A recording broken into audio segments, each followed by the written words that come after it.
پاکستان تحریک انصاف کے خلاف ممنوعہ funding case کے فیصلے کی روشنی میں آئندہ کے لاہ عمل پر بھی مشاورت جاری ہے۔ اس کے اندر عمران خان کا جو نام ECL میں ڈالنے کے حوالے سے منظوری وہ بھی متوقع ہے، اور ساتھ وزیر قانون اور حکومتی قانونی ٹیم کابینہ کو الیکشن کمیشن فیصلے پر بریفنگ بھی آج دے رہی ہے، اور ذرائع کا کہنا ہے کہ وزیر اعظم کی ہدایت پر سیکرٹری قانون اور سیکرٹری داخلہ کے علاوہ تمام بیوروکریٹس کو اجلاس سے باہر بھیج دیا گیا ہے۔ اب اجلاس یہی ہے نا کہ بھئی ہم کیا کریں، پوچھنا یہ ہے کہ اگر عمران خان کے خلاف آج ہم بھیجتے ہیں، کل ہماری جماعتوں کا کیا ہوگا، کل ہمارے ممنوعہ فنڈنگز کا، ہمارے تو سیدھا فورن فنڈنگ ہے، اور جو آج اتحادی ہیں وہی کہتے ہیں کہ یہ اسامہ بن لادن سے لیتے تھے، جو سابق آفیسر ہیں وہ کہہ رہے ہیں کہ میری آنکھوں کے سامنے اسامہ بن لادن سے نواز شریف نے ڈائریکٹ پیسے لیے بے نظیر بھٹو کی حکومت گرانے کے لیے، تو یہ کہاں جائیں گے، یہ نہیں بچ سکتے، اور یہی وجہ ہے کہ اندر کی بات ڈسکس کرنے کے لیے بیوروکریٹس کو بھی نکال دیا، اور 8 نکاتی جو وفاقی کابینہ کا 8 نکاتی ایجنڈا ہے وہ بھی جاری کیا، جس کے مطابق آج کے اجلاس میں نیشنل یونیورسٹی کے قیام اور باقی چیزیں بھی سامنے آئی ہیں۔ حقیقت یہ ہے کہ یہ عمران خان کے خلاف جو ریفرنس کی بات کرتے ہیں، اور اس پر اب پاکستان پیپلز پارٹی کی طرف سے یہ بھی مطالبہ کیا گیا ہے جی کہ ہمیں 3 رکنی بینچ نہیں چاہیے، ہمیں فل کورٹ بینچ چاہیے، اور فل کورٹ بینچ آپ بنوا لیں اور سپریم کورٹ سے آپ لے لیں، پھر فیصلے اس طرح اگر فیصلے آنے ہیں، اور پھر عوامی عدالت بھی لگے گی، پھر عوام کا بھی فیصلہ ہوگا۔ اور ابھی تک تو عمران خان جیسے آج ریڈ زون میں وہ نہیں گئے، انہوں نے کہا کہ ہم F9 پارک میں اپنا احتجاج کرتے ہیں، لیکن اگر آپ پھر اس طریقے سے اداروں کو استعمال کرتے ہوئے کسی کو دیوار کے ساتھ لگانے کی باتیں کریں گے تو پھر عوام کی عدالت، آپ کو یاد تو ہے نا 7 اپریل اور 9 اپریل کو جو نکلی تھی، آپ کو یاد ہے جو وزیر اعلیٰ پنجاب کے خلاف نکلی ہے، supreme court of Pakistan Lahore registry کے باہر اتنے لوگ جمع ہو گئے تھے کہ جو ڈپٹی رجسٹرار ہیں سپریم کورٹ، ان کو آ کے درخواست وصول کرنی پڑی۔ تو آپ اگر تو چاہتے ہیں کہ اس طرح کے معاملات بنے، شوق پورے کر لیں پھر آپ اپنے، ہم بھی تو دیکھیں کہ ایسا کون سا قانون ہے، ہم بھی تو پھر قانون اور آئین کا جنازہ نکلتے دیکھیں، مزید پہلے بھی دیکھ رہے ہیں جو ہمارے ملک میں جو کچھ آئین اور قانون کا، جیسے حمزہ شہباز بغیر عدالتوں سے پرمیشن لیے چلے جاتے ہیں، تو یہ ساری چیزیں تو سب کے سامنے ہیں، لیکن حقیقت یہ ہے کہ ان کے پلے کچھ نہیں ہے، اور یہ عمران خان کا کچھ بھی نہیں بگاڑ سکتے، جبکہ استعفوں کی مرحلہ وار منظوری کے خلاف پاکستان تحریک انصاف نے درخواست دائر کی تھی اسلام آباد ہائی کورٹ میں۔ قائم مقام چیف جسٹس ہیں،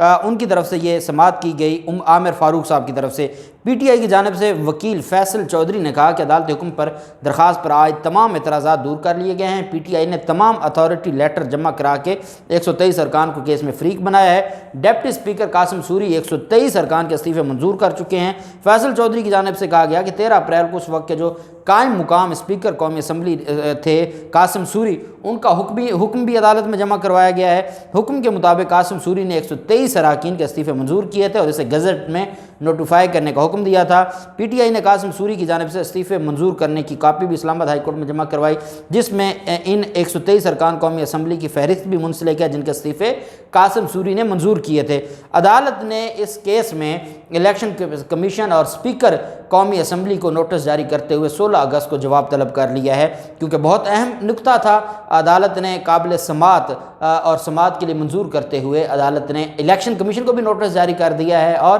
اسپیکر اسمبلی کو بھی نوٹس جاری کیا ہے، اور عدالت کی جانب سے جاری نوٹس میں سیکرٹری قومی اسمبلی کو مجاز افسر کے ذریعے تمام ریکارڈ پیش کرنے کا بھی حکم دیا گیا ہے۔ قومی اسمبلی کا تمام ریکارڈ عدالت نے طلب کر لیا ہے، اور اس پر عدالت اب 16 اگست کو دوبارہ سماعت کرے گی، اور یہ جو معاملہ ہے کیونکہ بہت اہم ہے اس وجہ سے یہ چیزیں سامنے آئیں گی۔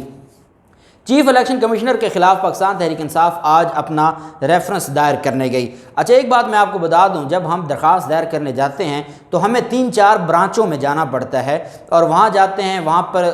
جو وہ اس کی اسکروٹنی کرتے ہیں۔ کچھ ڈاکومنٹس اگر کم ہوتے ہیں تو وہ ہمیں کہتے ہیں جی کہ یہ ڈاکومنٹس لگا دیں، کچھ زیادہ ہوتے ہیں تو وہ بھی معاملہ ہو جاتا ہے۔ جب تک آخری جو اتھارٹی ہے جس نے ڈائری نمبر دینا ہوتا ہے کسی بھی کیس کا، جس نے درج کرنا ہوتا ہے کیس، اس سے پہلے ہمارے پاس یہ حق ہوتا ہے کہ ہم اپنی درخواست کو بہتر کرنا چاہیں، ہم اس میں کوئی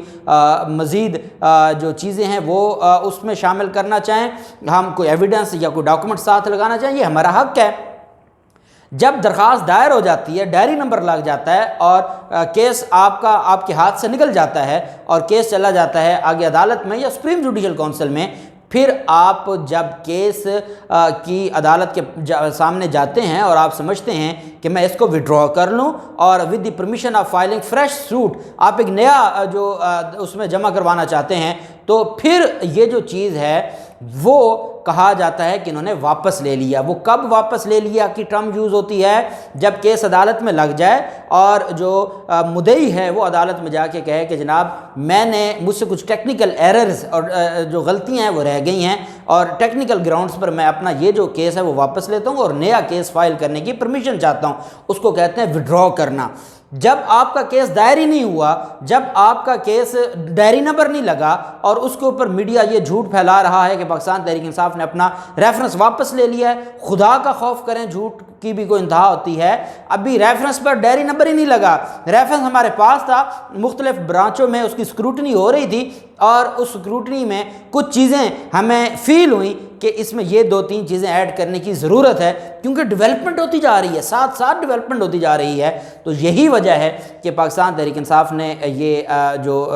ریفرنس ہے اس میں مزید چیزیں ایڈ کرنے کے لیے اس کو آج دائر کرنے کا جو فیصلہ تھا اس کو پینڈنگ کرتے ہوئے بابر اعوان صاحب کی طرف سے باقاعدہ ٹویٹ کیا گیا ہے اور انہوں نے کہا ہے کہ یہ چیف الیکشن کمشنر کے خلاف ریفرنس واپس لینے سے متعلق جو ہیں اس کی تردید کرتے ہوئے انہوں نے کہا کہ ابھی تک تو چیف الیکشن کمشنر کے خلاف ریفرنس ہمارا دائر نہیں ہوا تھا، ڈائری نمبر نہیں لگا تھا اور نہ ہی ہم نے واپس لیا ہے۔ انہوں نے کہا کہ ریفرنس پر تیاری کے لیے ہمیں کچھ مزید دستاویز ملی ہیں، دستاویزی مواد ملا ہے، ہم نے اس کو بھی ساتھ لگانا ہے، فیک نیوز پر کان نہ دھریں، یہ کہا گیا ہے بابر اعوان صاحب کی طرف سے۔ چیزیں بڑی کلیئر ہیں، یہ جھوٹ پھیلائیں، آپ کو حق اور سچ بتانے والے بیٹھے ہیں جو آپ کو بتائیں گے کہ یہ کیسے ڈرامہ کرتے ہیں۔ کیس واپس لینا کیا ہوتا ہے؟ جب آپ نے کیس ابھی دائر ہی نہیں کیا، آپ کے ہاتھ میں ہے اور آپ کہتے ہیں ٹھیک ہے میں ابھی نہیں جمع کرواتا، میں اس میں کوئی 2-3 اور چیزیں ایڈ کرنی ہے وہ کر کے لے آؤں، اس کو کہتے ہیں کیس واپس لینا۔ خدا کا خوف کریں، قوم کو بے وقوف نہ بنائیں۔ اور یہ چیف الیکشن کمشنر، میں نے آپ کو پہلے بھی لاگ میں ساری تفصیلات بتائی ہیں،